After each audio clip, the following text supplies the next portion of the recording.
मंच पर उपस्थित विधायक अभिमन्यु पवार, विधायक संजय उपाध्याय जी, सम्मानीय मुंबई के हमारे माजी अध्यक्ष और माजी मंत्री राज पुरोहित जी, अतुल जी जो जोधपुर से विधायक है, विजय दरड़ा जी, शैलेश लोढ़ा जी, मोतीलाल ओसवाल जी, राकेश मेहता जी, प्रदीप राठौड़ जी, चंपालाल वर्धन जी, पृथ्वीराज कोटारी जी, घनश्याम मोदी जी, मुकेश वर्धन जी, सीसी डांगी साहब, दिलीप महेश्वरी जी और उपस्थित भाई और बहनों, सबसे पहले तो मैं मेरी तरफ से और 1,45,00,000 मुंबई वासियों की तरफ से सम्माननीय ओम माथुर जी का यहां पर अभिनंदन, सम्मान और सत्कार करना चाहता हूं।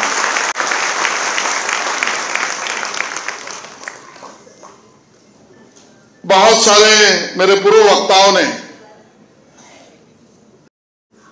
उनके ऊपर और उनके बारे में यहां पर उचित जानकारी यहां पर दी और मैं सोच रहा था कि भाई साहब इतना बड़ा संघर्षमय जीवन पूरा करने के बाद और आगे भी बढ़ रहे हैं और आज सिक्किम जैसे जिसको कह सकते हैं भारत के पॉलिटिकली यानी राजनैतिक, संरक्षणात्मक और रचनात्मक दृष्टि से जो राज्य सबसे महत्वपूर्ण ऐसी डेमोग्राफी पर है, उस राज्य का राज्यपाल पद, गवर्नरशिप आप वहन कर रहे हैं। इतना बड़ा फैसला उन्होंने कैसे पूरा किया होगा?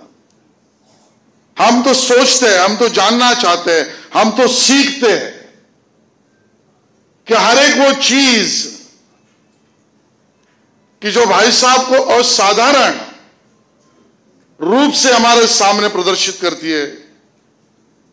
और तब मेरे सामने जो शब्द आए उतना ही बयां करके मेरे वक्तव्य को मैं विराम देने वाला हूं। जो मैंने देखा उससे आप भी सहमत होंगे।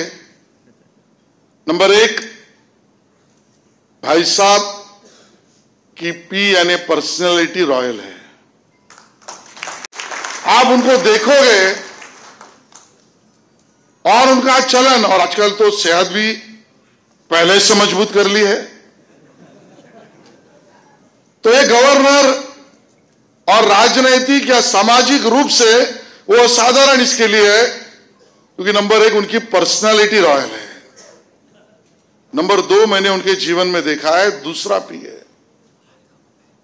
वो जीवन प्लान्ड टाइम टेबल से, नियोजित टाइम टेबल से जीते हैं। किसको कब बुलाना, किसको कब नहीं बुलाना, कौन से समय पर हाजिर रहना, कब किसी को हाजिर नहीं रखना।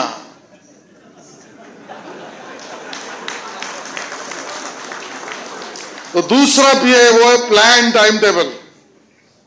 ये उनको अपने आप में असाधारण इस तरीके से दिखाई पड़ता है। तीसरा भी है कि परफेक्ट लाइफस्टाइल।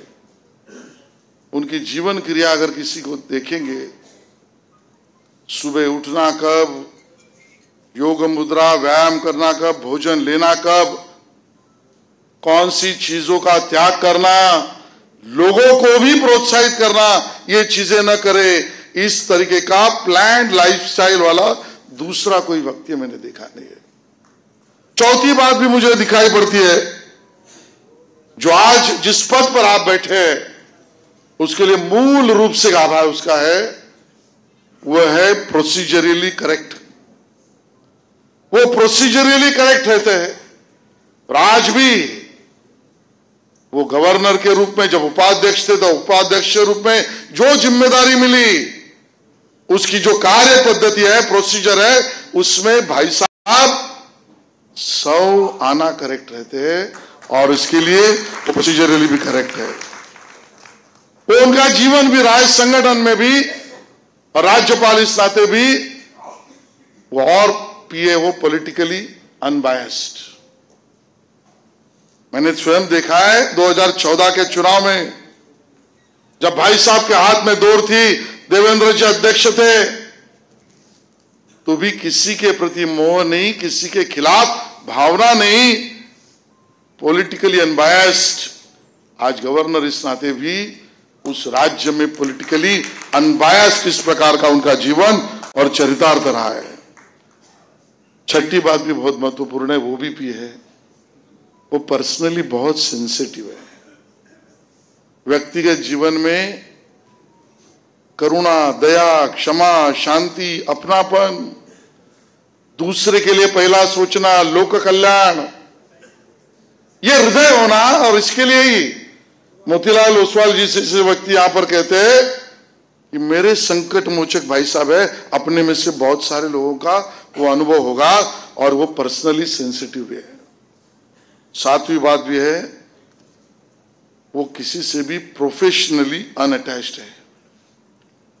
इतने बड़े बड़े लोग बैठे हैं, दरड़ा साहब से, चंपकलाल से, मोतीलाल जी से, कोई नहीं कह सकता इनके प्रोफेशन से एक आना भी भाई साहब अटैच होंगे, एक आदमी नहीं कह सकता। और इसके लिए प्रोफेशनली भी अनअटैच्ड है, भी बहुत महत्वपूर्ण है। मुझे जो उनको असाधारण दिखाती है, पावरफुल बाय हार्ट।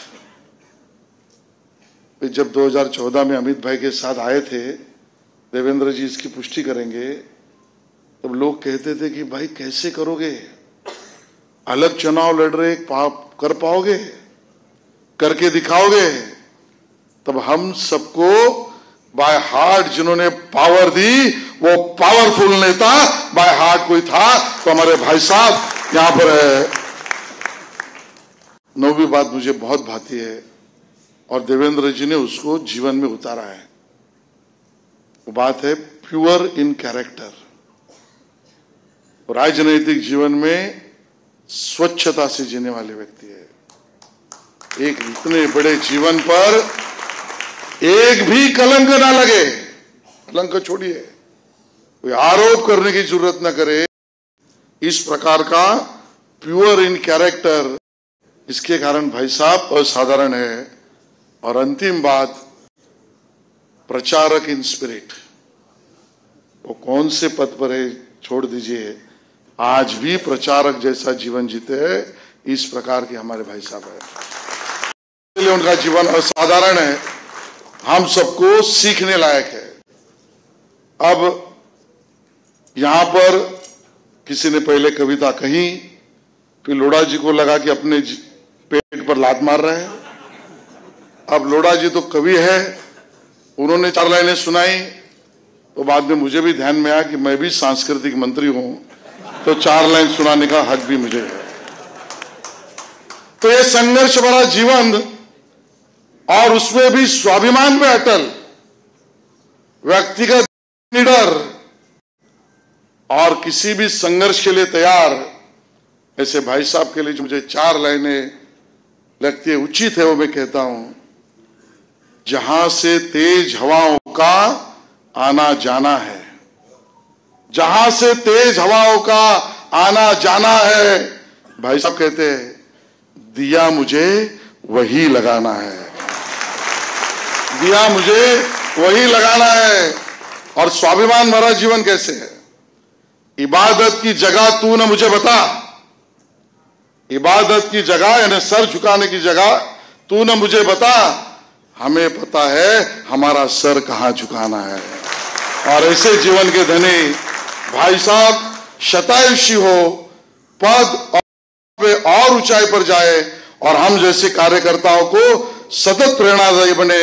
बहुत बहुत धन्यवाद, इस आयोजन के लिए धन्यवाद। जय हिंद, जय महाराष्ट्र। बहुत बहुत धन्यवाद।